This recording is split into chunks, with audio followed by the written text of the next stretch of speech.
what is our capability, maturity as of today, and how much work do we really need to do as a foundation, not to just go and get fancy solutions out there and say, oh, now we have these tools, but to really do the network infrastructure foundational work to assess where we stand, where do we really need to be before we even take that step. Right. For example, I could go and buy a Mercedes-Benz, but if my road is so rough, in less than 6 months, that Mercedes-Benz is not going to look like Mercedes-Benz. It's not going to give me the mileage. Right.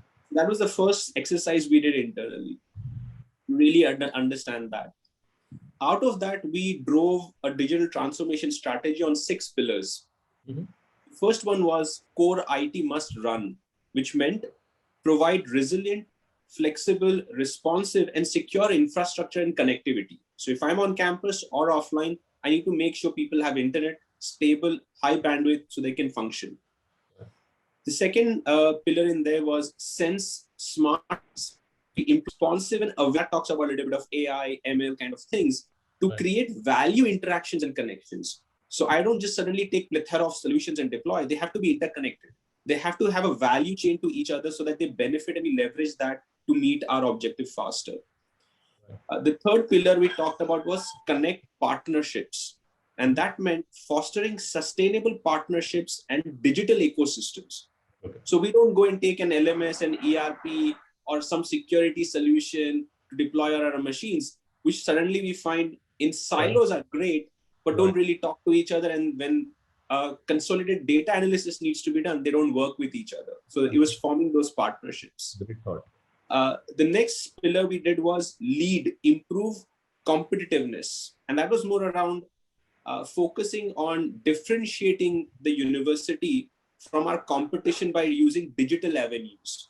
So as an example, I'm very proud to say MIT WPU is the first university in India, which on our 27th of April is going to run our conversation where we are issuing blockchain powered digital degrees to our entire student batch passing out.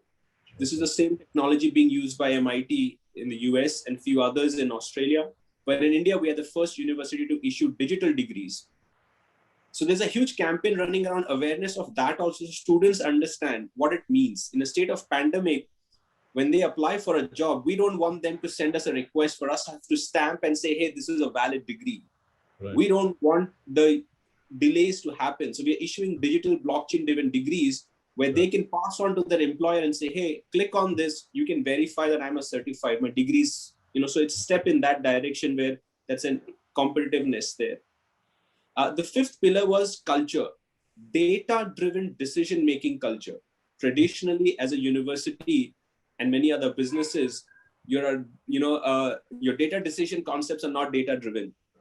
So adopting digital mindset across all the areas of the campus for students, for faculties, for leadership, for others, if that means conducting training, sending out emails, informative material sessions, whatever it be, is to align the people side of it to the changes that we talked about in the previous 4 pillars. And lastly was on engage from a customer experience point of view, which is to provide best-in-class digital and online experiences to all the stakeholders involved.